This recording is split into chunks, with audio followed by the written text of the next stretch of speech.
All right, today we are going to discuss about wound healing. आज का जो हमारा टॉपिक है उसका नाम है वुंड हीलिंग, यानी कि जख्म का भरना। जख्म कैसे होते हैं, जख्म कैसे भरते हैं। So there are two types of injuries, we can say generally body में दो तरह की जो इंजरीज़ हैं वो होती हैं। सबसे पहले जो इंजरी है वो है एक्सटर्नल, जिसको हम देख सकते हैं लिटरली बाहर से, any type of injury occurring on the body surface. और दूसरी इंजरीज़ होती हैं माइक्रो इंजरीज़, जो कि इंटरनल हैं, जिनको हम देख नहीं सकते। जैसे कि हम अपनी मुट्ठी को बंद करते हैं ऐसे, लाइक दिस, फिस्ट को बंद कर रहे हैं, तो कई सारी माइक्रो इंजरीज़ इसमें होती हैं। तो वहाँ पे आके वुंड हीलिंग का जो प्रोसेस है, स्मॉल इंटेस्टाइन में पेरिस्टाल्सिस मूवमेंट हो रही है, वहाँ पे फ्रिक्शन हो रही है, जिसको वर्ड वियर एंड टीयर बोला जाता है। तो वहाँ पे आके प्लेटलेट्स जो हैं वो ब्लड क्लॉटिंग का काम करते हैं, और हमारे अंदर जो ब्लड वेसल्स हैं, ऑर्गन्स हैं, उनकी लाइनिंग जो है वो मेंटेन रहती है, बनी रहती है। ठीक है जी, इतना क्लियर है सभी को? ओके, तो basically what is wound healing. तो आज का हमारा जो टॉपिक है दैट इज़ वुंड हीलिंग, जख्म भरना क्या होता है। हम जनरली इसको जो है स्टूडेंट्स, बहुत ही इंपॉर्टेंट टॉपिक है, जो कि वाइवा में पूछा जाता है, स्टेजेस पूछ ली जाती हैं, या फिर हम कह सकते हैं कि कौन कौन से प्रोसेसेस हैं जो वुंड हीलिंग में इन्वॉल्व होते हैं। सो सबसे पहले हम बात करते हैं कौन कौन सी कंडीशंस हैं जो वुंड हीलिंग के लिए चाहिए। So what are the basic conditions. अच्छा जख्म भरने के लिए, गुड वुंड हीलिंग के लिए कौन कौन सी कंडीशंस हैं जो are the pre required criteria. ठीक है, कौन कौन सी शर्तें हैं, कौन कौन सी ऐसे हालात हैं, कंडीशंस हैं, फैक्टर्स हैं जो कि वुंड हीलिंग के लिए चाहिए। तो सबसे पहले इसको बात करते हैं सिस्टमिक फैक्टर्स। ठीक है, सिस्टमिक फैक्टर्स। सिस्टमिक फैक्टर्स में आते हैं हमारे टाइप ऑफ ब्लड, यानी कि पेशेंट को कहीं डायबिटीज़ तो नहीं है, ब्लड सप्लाई आती है।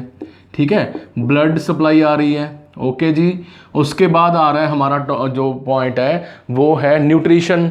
क्या जिसको जख्म हुआ है, जो पीड़ित है, विक्टिम है, पेशेंट है, उसको अच्छी क्वालिटी की न्यूट्रिशन मिल रही है, प्रोटीन रिच डाइट जो है मिल रही है। क्योंकि प्रोटीन रिच डाइट से जो है वुंड हीलिंग जल्दी होती है, because protein helps in repair of the, और we can say replace the cell structure, helps in cell division. Protein एक बहुत ही इंपॉर्टेंट रोल प्ले करता है। उसके बाद है ऑक्सीजन सप्लाई। तो यहाँ पे ब्लड सप्लाई आएगी तो वहाँ पे आरबीसी भी आएंगे, आरबीसी आएंगे तो अच्छी ब्लड सप्लाई जो होना है, ऑक्सीजन सप्लाई जो होनी है वो तय है। और उससे भी ज़्यादा इम्पॉर्टेंट है removal of the waste product. तो क्या जो हमारा वेस्ट प्रोडक्ट है, रिमूवल ऑफ वेस्ट, इसको डेब्रिस भी बोला जाता है, बचा खुचा।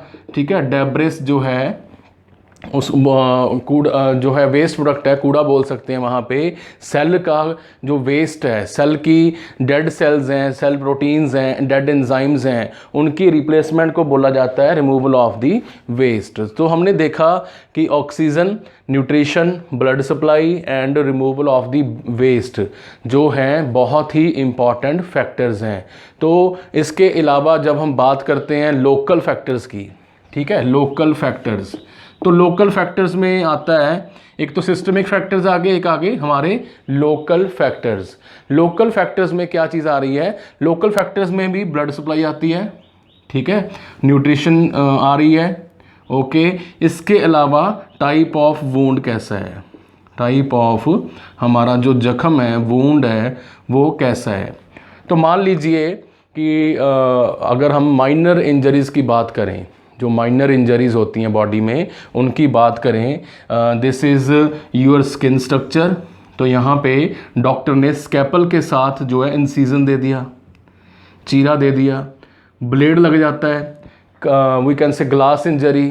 ठीक है, और जो है छोटे मोटे कट्स डेली लगते हैं। इसके अलावा जैसे मैंने स्टार्टिंग ऑफ द लेक्चर में बताया कि पेरिस्टालटिक मूवमेंट हो रही है, हम डेली मूव कर रहे हैं, रनिंग कर रहे हैं, वॉक कर रहे हैं, बॉडी में कई सारी इंजरीज़, कई सारी माइक्रो इंजरीज़, यहाँ तक कि खाना खाने वक्त हमारे मुंह के अंदर वियर एंड टीयर हो रहा है। पेरिस्टालटिक मूवमेंट स्मॉल इंटेस्टाइन की जो है, peristalsis movement of the small intestine के अंदर जैसे जैसे फूड आगे मूव करता है तो हमारा जो है स्मॉल इंटेस्टाइन की दीवारों के अंदर, वॉल्स के अंदर क्या हो रहा है, वियर एंड टीयर हो रहा है। तो यहाँ पे भी जख्म हो रहे हैं छोटे छोटे।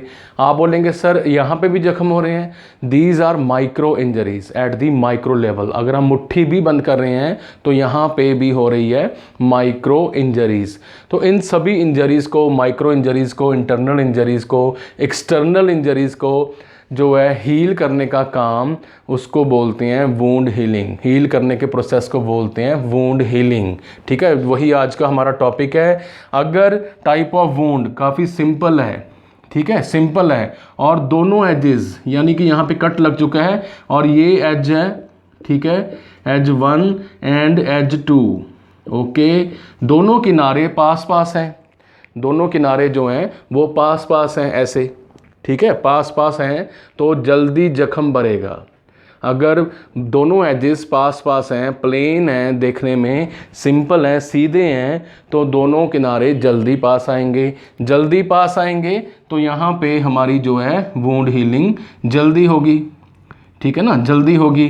वो कैसे होगी हम अभी डिस्कस करेंगे। यहाँ पे वुंड हीलिंग जो है जल्दी हो जाएगी, ओके। अगर टाइप ऑफ वुंड रफ है, ठीक है, रफ है लाइक दिस, जिसको बोलते हैं खुरदरी चोट है, रफ इंजरी है, ब्लंट इंजरी, मेडिकल सर्जिकल में ब्लंट इंजरी वर्ड यूज़ किया जाता है। ब्लंट इंजरी जो है वो प्रेजेंट है, ब्लंट इंजरी इज़ प्रेजेंट। तो यहाँ पे हो सकती है वुंड हीलिंग में थोड़ी सी डिले। तो हम दो तरह की वुंड हीलिंग पढ़ेंगे, first is primary healing, then is secondary healing. तो हमने देखा कि किस तरह जो है वुंड हीलिंग हो रही है। यहाँ पे कौन कौन से फैक्टर्स हैं, blood supply, nutrition, oxygen, removal of waste product जो है वो हो रहा है। So today's topic is wound healing. Now we will talk about the types of healing. कौन कौन सी हीलिंग है।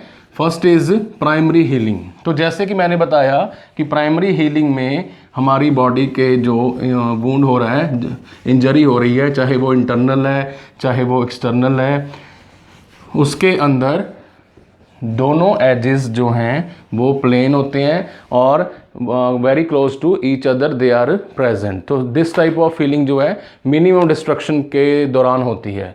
So while talking about the types of healing, ठीक है, हीलिंग जो है कितने प्रकार की है। First is primary healing. तो प्राइमरी हीलिंग के दौरान क्या हो रहा है, प्राइमरी हीलिंग जो है माइनर इंजरीज में होती है, ठीक है, माइनर इंजरीज में जो है primary healing take place and the tissue और the edges are very close to each other.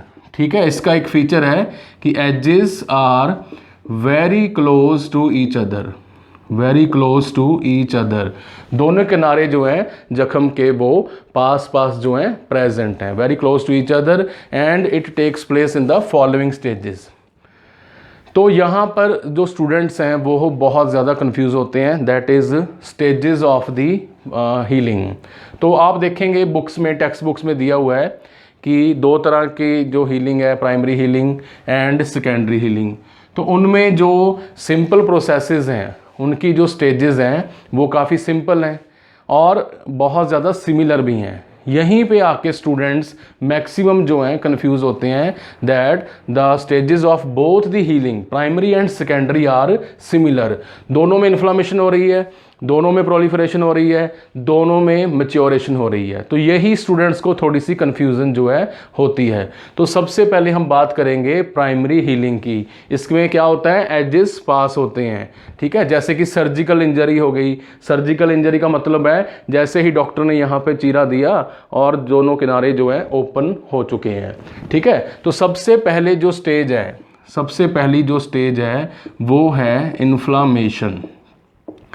तो जैसे ही चोट लगती है, ठीक है जी। जैसे ही चोट लगती है उसी दौरान इनिशिएट हो जाता है, स्टार्ट हो जाता है, प्राइमरी हीलिंग के अंडर स्टार्ट होता है, वो है हमारा प्रोसेस ऑफ ब्लड क्लॉटिंग। ठीक है, ब्लड क्लॉटिंग जो है वो प्रोसेस स्टार्ट होना शुरू हो जाता है। ब्लड क्लॉटिंग प्रोसेस क्या है, इसके अंडर कौन कौन सी स्टेजेस आती हैं, इसके ऊपर हमारी एक अलग से वीडियो है in the chapter blood itself. तो आपने देखा यहाँ तक ब्लड क्लॉटिंग प्रोसेस है और इसके अंदर जो है फिब्रिन डेपोजिशन हो रही है। ठीक है, फिब्रिन आके यहाँ पे डिपॉजिट हो रही है। तो फिब्रिन क्या है, फिब्रिन ब्लड में, फिब्रिन मान लीजिए यहाँ पे ब्लड है, तो फिब्रिन ब्लड में सॉल्युबल प्रोटीन्स के थ्रेड्स लाइक स्ट्रक्चर हैं, सॉल्युबल प्रोटीन्स के थ्रेड लाइक स्ट्रक्चर्स हैं जिनको फिब्रिन बोला जाता है। तो जैसे ही चोट लगती है, ठीक है, मान लीजिए यहाँ पे हम इसको चोट को दिखा रहे हैं like this, okay, this is our injured part, injury हो चुकी है। तो यहाँ पे हमारे जो फिब्रिन के रेशे हैं, फाइबर्स हैं, यहाँ पे इकट्ठा होना शुरू हो जाते हैं। ठीक है, तो बेसिक ब्लड क्लॉटिंग जो है वो इनिशिएट हो जाती है, स्टार्ट हो जाती है, marked by the fibrin deposition. तो यहाँ पे हमारी फिब्रिन जो है डिपॉजिट होना शुरू हो जाती है। ठीक है जी, उसके बाद यहाँ पे ऑब्वियस है इन्फेक्शन भी होगी, इन्फेक्शन हो सकती है क्योंकि जख्म खुला है, पहली बार बॉडी का जो पार्ट है वो एक्सपोज हुआ है, इंजरी हुई है, चोट लगी है, जिसके कारण यहाँ पे इन्फेक्शन होगी। तो यहाँ पे इन्फेक्शन होती है, वहाँ पे क्या होते हैं, मैक्रोफेजेस पहुँच जाते हैं।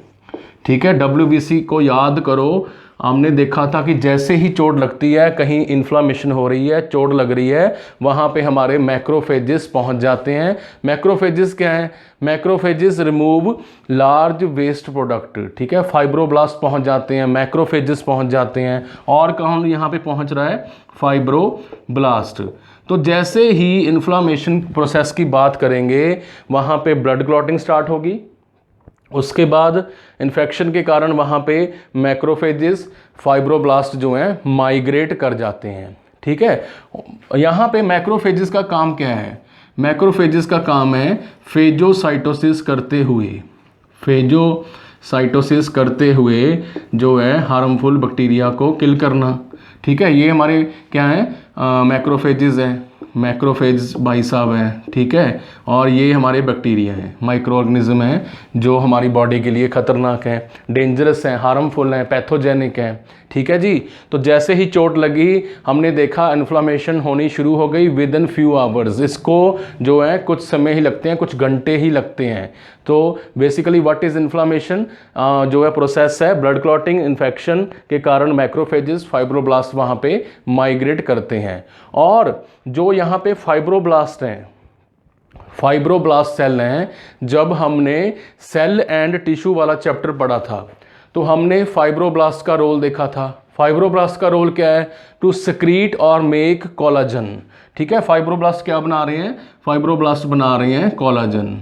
तो कोलाजन क्या है, कोलाजन एक मैट्रिक्स लाइक मटेरियल है, प्रोटीन है, जो यहाँ पे आके जख्म के भरने को और भी ज़्यादा जो है डेंस कर देता है और जो है इन्फ्लामेशन होनी स्टार्ट हो जाती है।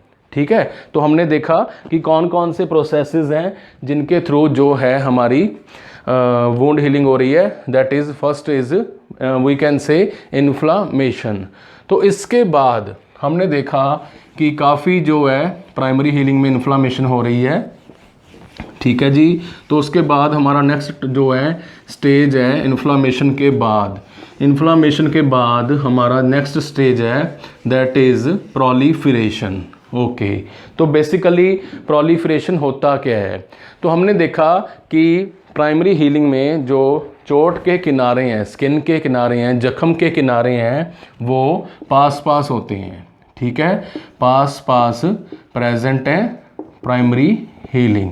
Okay, primary healing. तो पहली स्टेज कौन सी थी, दैट इज़ इन्फ्लामेशन।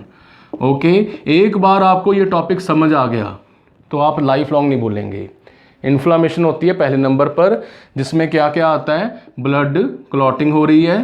ठीक है, ब्लड क्लॉटिंग अपनी जगह काम कर रही है with the help of platelets, macrophages. ठीक है, मैक्रोफेजेस पहुंच रहे हैं और हमारे फाइब्रोब्लास्ट पहुंच रहे हैं। दूसरी स्टेज है जी हमारी प्रोलीफिरेशन।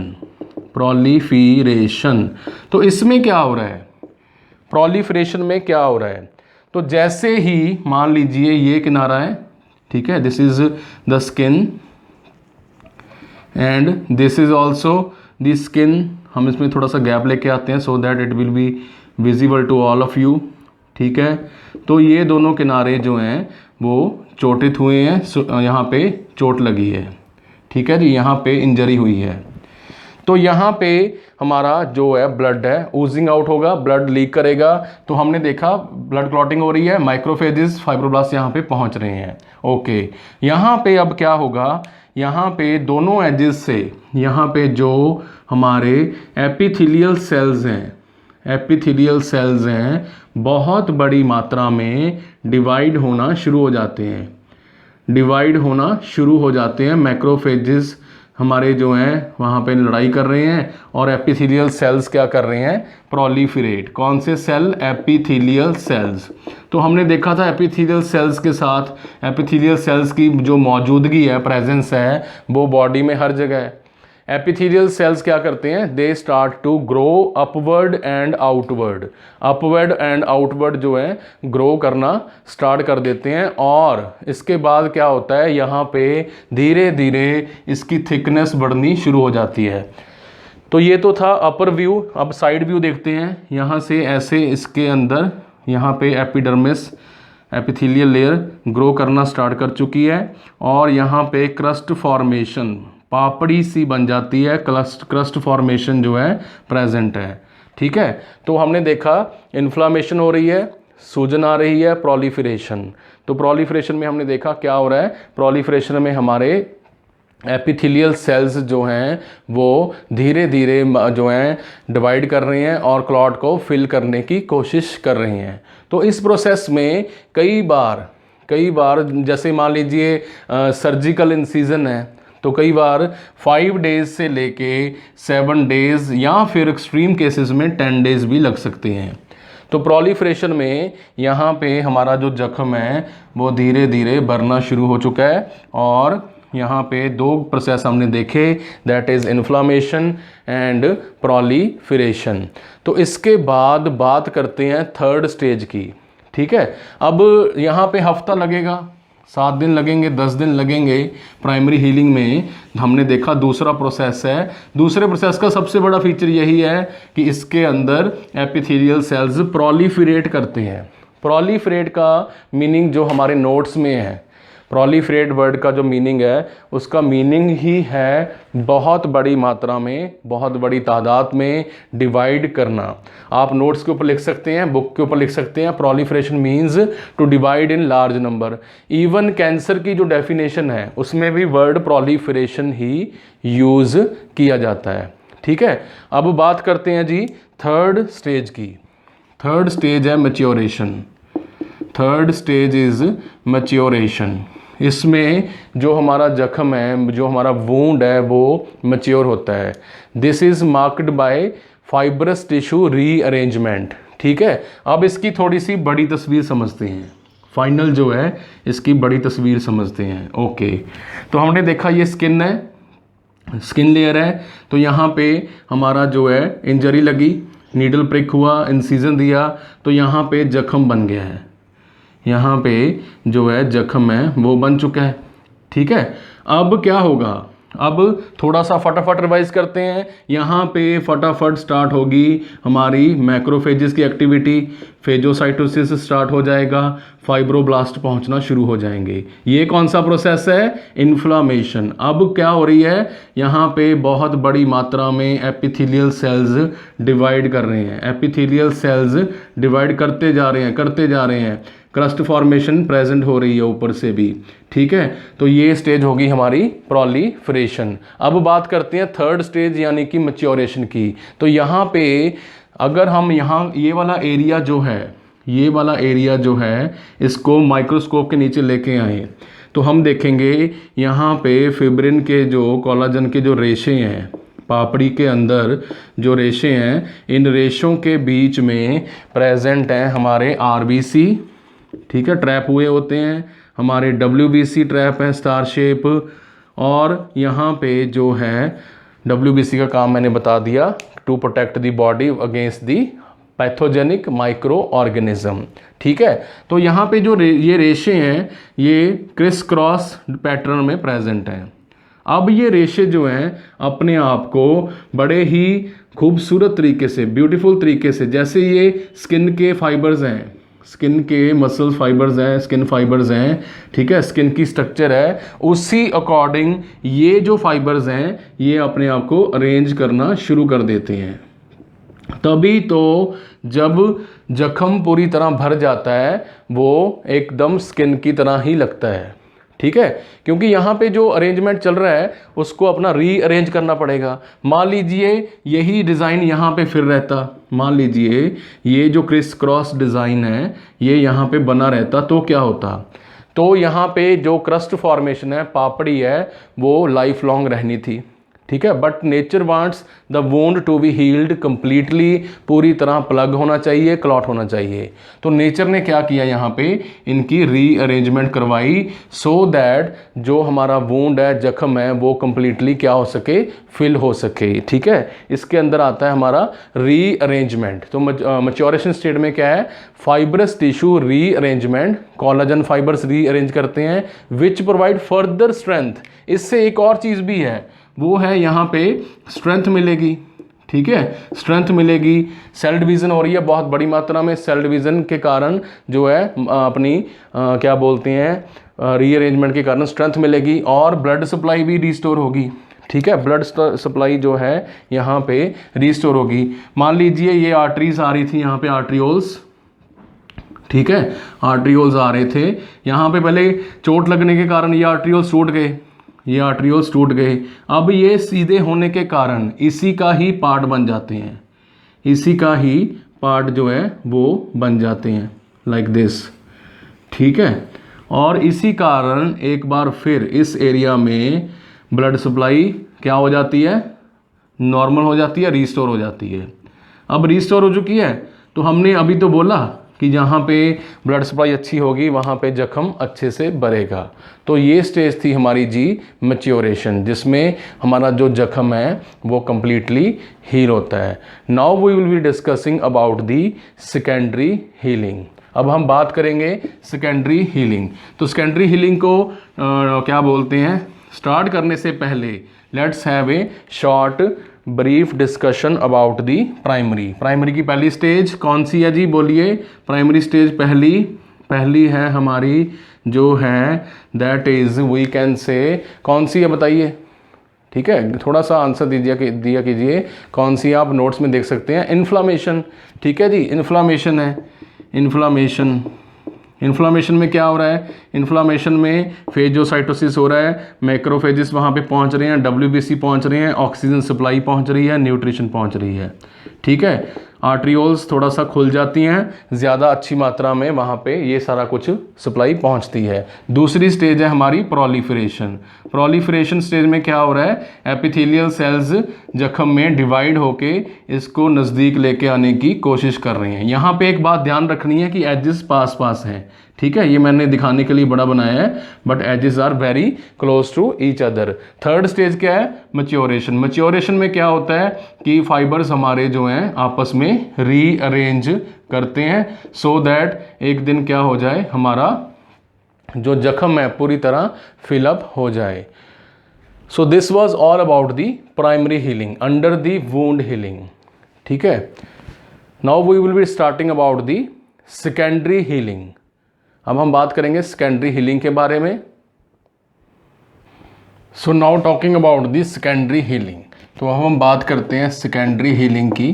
तो सेकेंडरी हीलिंग बेसिकली क्या चीज़ है, सेकेंडरी हीलिंग के बारे में आपने याद रखना है कि this process takes months, days और मंथ्स, कई महीने तक ये जो हीलिंग प्रोसेस है वो चल सकता है। जैसे कि in case of burn, in case of contracture, in case of multiple injuries, in case of we can say poor nutrition, ठीक है, poor और we can say genetic problems, खानदानी प्रॉब्लम्स, जेनेटिक्स प्रॉब्लम्स हो जिसमें सेल्स जो हैं divide नहीं हो पा रहे, डायबिटीज़ मेलाइटिस हो, तो इन केसेस में सेकेंडरी हीलिंग जो प्रोसेस है वो एक्सटेंसिव टिश्यू डिस्ट्रक्शन के मामले में चलता है।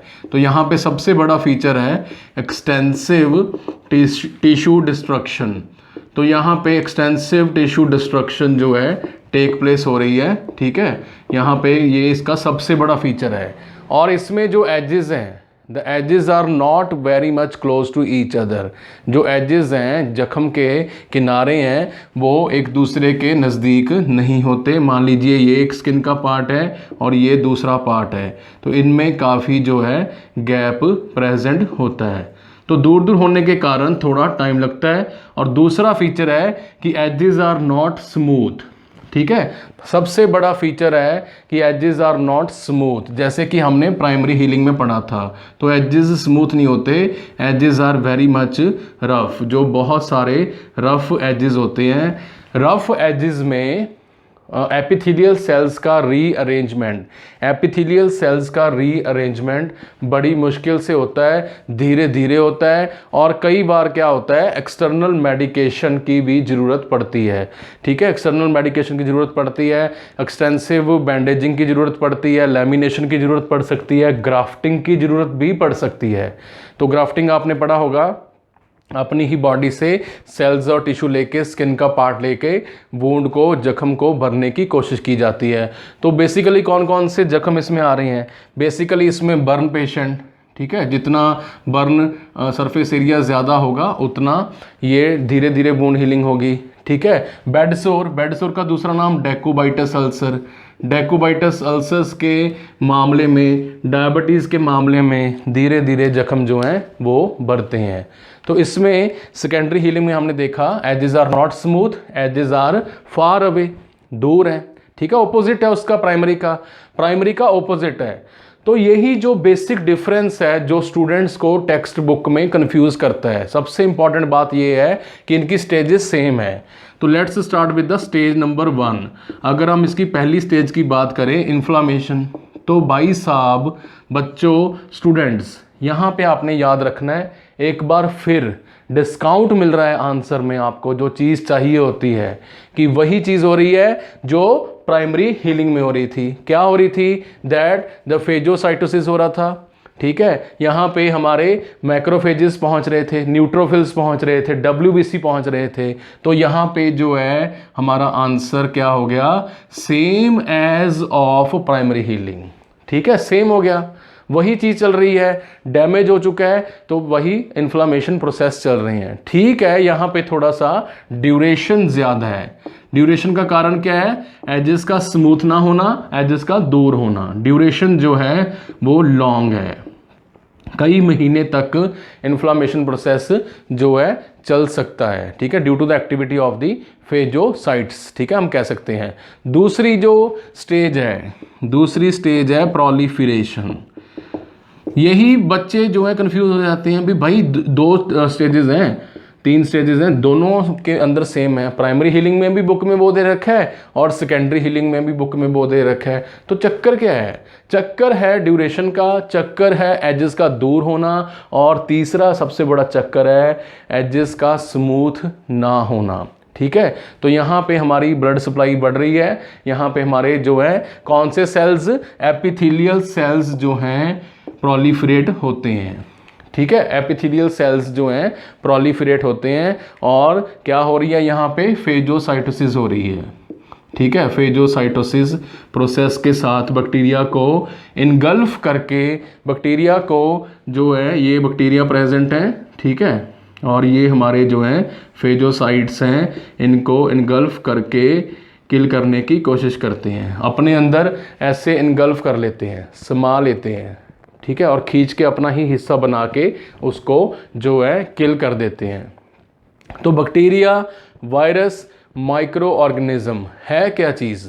तो कई बार तो वायरस जो हैं वो सिंपल प्रोटीन्स हैं, ऐसी प्रोटीन्स जो आके हमारी रिसेप्टर साइट्स पे लगती हैं और सेल्स को wrong genetic signal, genetic mutation कर सकती हैं। सेल जो अपना नेचुरल काम कर रहा है उसको डिस्टर्ब करते हुए बॉडी में डिसऑर्डर क्रिएट कर दिया जाता है। ठीक है, कोड चेंज कर दिया जाता है, genetic information, genetic code change करके सेल से ज़्यादा काम करवा सकते हैं वायरस। इनको फेजोसाइटोसिस की हेल्प के साथ किल किया जाता है, फेजोसाइटोसिस। अब ध्यान से सुनिए जो मैं बता रहा हूँ। यहाँ पे जो फेजोसाइटोसिस प्रोसेस चल रहा है, यहाँ पे जो लड़ाई चल रही है, युद्ध चल रहा है बैक्टीरिया और हमारे फेजोसाइट्स के बीच में, तो यहाँ पे एक येलो कलर का जो फ्लूइड है, ठीक है, येलो कलर अभी प्रेजेंट नहीं है तो हम यहाँ पे उसको रेड कलर से इंडिकेट करते हैं।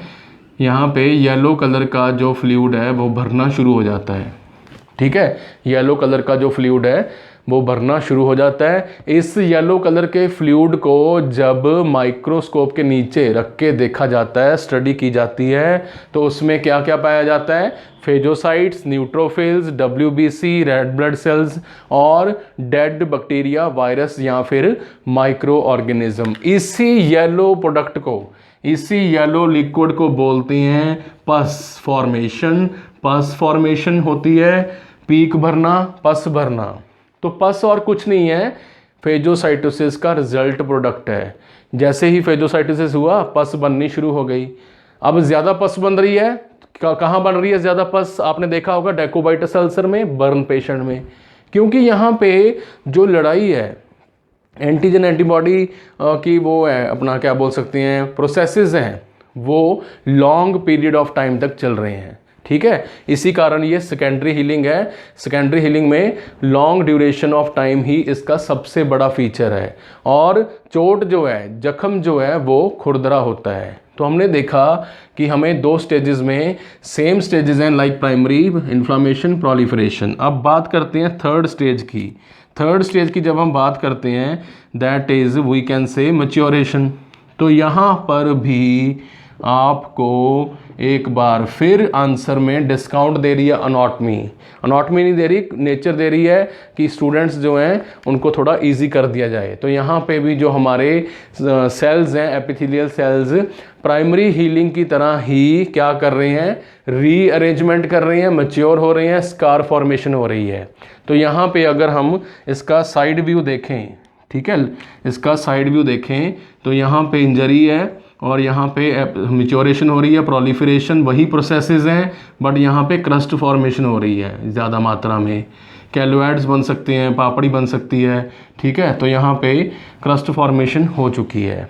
ठीक है जी, तो तीनों के तीनों प्रोसेसेस जो हैं वो अप्रॉक्सीमेट सेम है, बस इसमें ड्यूरेशन ज़्यादा है, एजेस दूर है, और सबसे इम्पॉर्टेंट है इसमें ड्यूरेशन जो है ज़्यादा इसीलिए है क्योंकि एजेस दूर है और स्मूथ नहीं है। ठीक है, एजेस स्मूथ होंगे तो क्या होगा? जल्दी जो है हीलिंग प्रोसेस हो जाएगी, जल्दी एजेस जो हैं वो नज़दीक आ जाएंगे। अब इसका जो आखिरी पॉइंट है, हमारे वुंड हीलिंग टॉपिक का आखिरी पॉइंट है, that is scar formation. Scar formation. तो ये धब्बा जो है, स्कार जो है, वो क्यों रह जाता है? ठीक है, ये स्कार फॉर्मेशन क्यों होती है?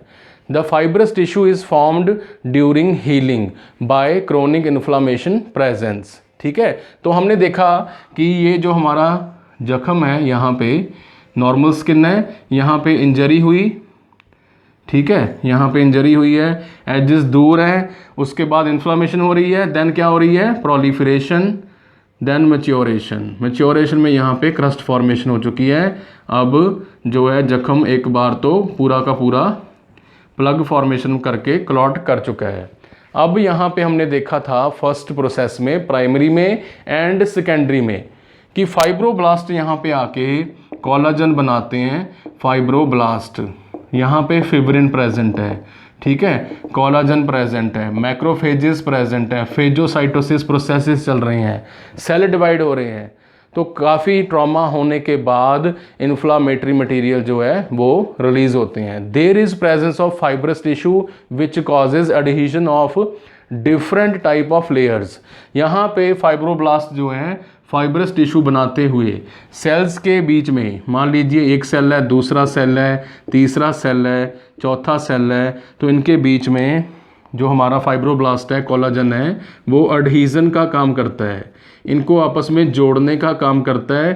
फेविकॉल की तरह यहाँ पे एडहीजन टेप की तरह यहाँ पे इनको जोड़ दिया जाता है।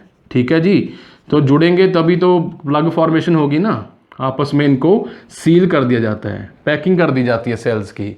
तो माइक्रो डिटेल इसकी ये है कि फाइब्रोब्लास्ट आते हैं यहाँ पे जो है एपिथेलियल सेल डिवाइड हो रहे हैं, फाइब्रोब्लास्ट आके क्या कर रहे हैं, एडहीजन फॉर्मेशन कर रहे हैं।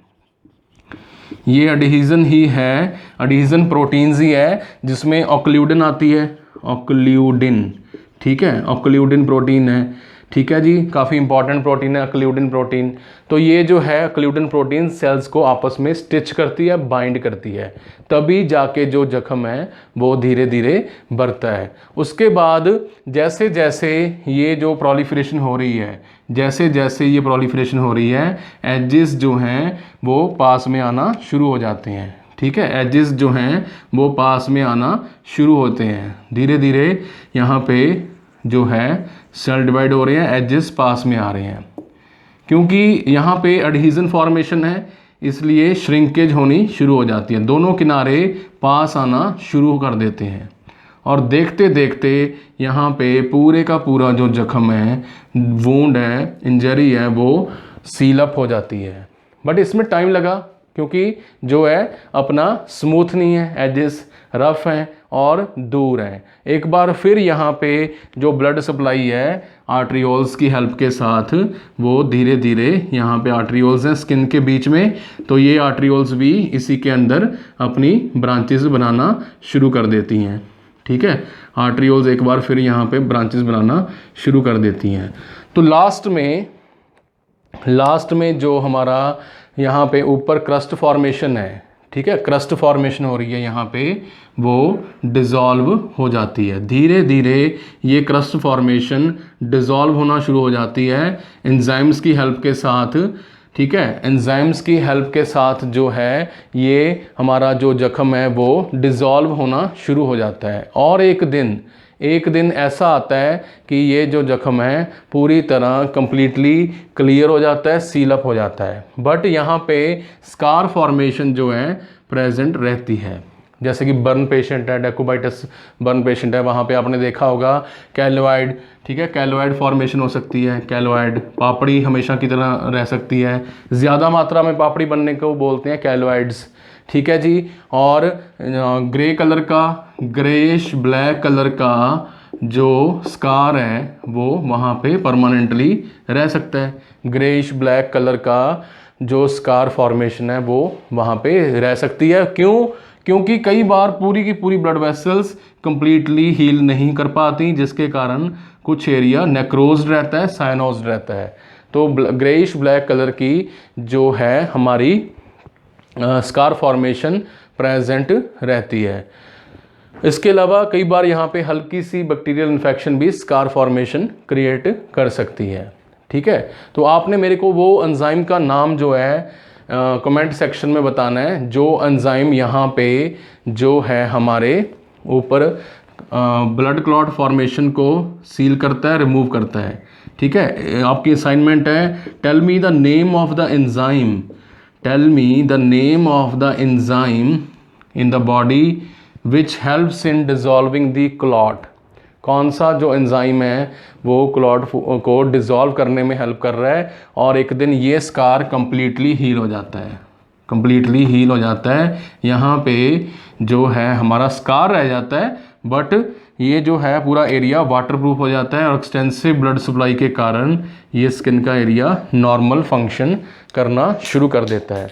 तो हमने देखा कि सेकेंडरी हीलिंग में जो हमारी स्टेजेस हैं वो सेम है प्राइमरी जो है उसकी तरह, जैसे कि इन्फ्लामेशन, मैच्योरेशन एंड प्रोलिफरेशन। ठीक है, बस हमने एक बात याद रखनी है कि सेकेंडरी में ड्यूरेशन ज़्यादा है और जो है एजेस दूर होते हैं। ठीक है, स्मूथ नहीं होते, बट प्रोसेसेस सेम है और एक दो प्रोसेसेस का ही खास ज़्यादा अंतर नहीं है, फ़र्क नहीं है, बट जो है बेसिक कंसेप्ट दोनों का सेम है। So today we discussed about the primary and secondary healing. ठीक है, primary and secondary wound healing के बारे में हमने चर्चा की। जो वुंड हीलिंग का टॉपिक है ये काफ़ी इंपॉर्टेंट है। अगर आप बुक रेफ़र करेंगे, अपने में हमारे नोट्स जो है रेफ़र करेंगे, तो आपको ये टॉपिक और भी ज़्यादा क्लैरिफाई होगा। विजुलाइज करवाया मैंने कि कैसे कैसे जो है वुंड हीलिंग जो है होती है। सो this was all about the wound healing. In the next lecture we will be discussing about the complications of the wound healing.